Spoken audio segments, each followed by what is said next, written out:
This is the next generation GMC Yukon, and there is no doubt that it is a big old American SUV. The new Yukon gets a big refresh in terms of design. It has a bigger, more aggressive grille with a larger red GMC logo, new C-shaped full LED lights both in front and in the back, and a new looking set of rings which differ according to the trim.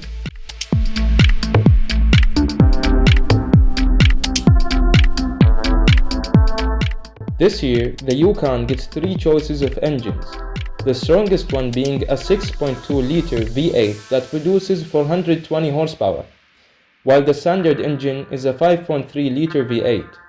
However, what's interesting is that GMC have added a diesel engine for the first time on a Yukon, this being a 3-liter inline-6 turbo, which should improve fuel economy by a huge margin. All of these engines are paired with a 10-speed automatic transmission.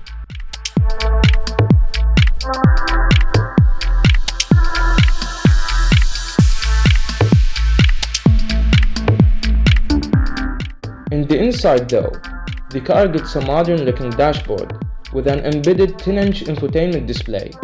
There is a class-leading 15-inch heads-up display which reduces distraction while driving. Just like other cars, this gets a huge panoramic sunroof.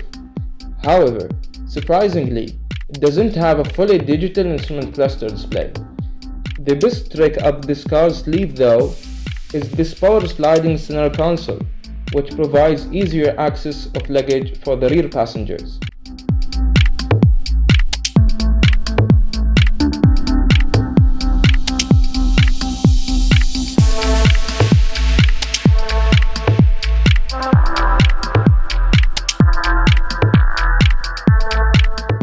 In terms of safety features, the car gets automatic emergency braking as standard.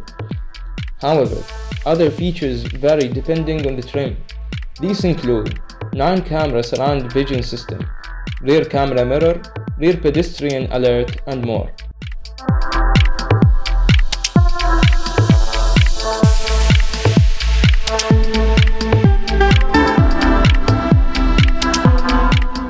What makes the Yukon stand out this year though is a 4-corner air ride suspension, which offers height altering up to 4 inches, as well as automatic self-leveling feature.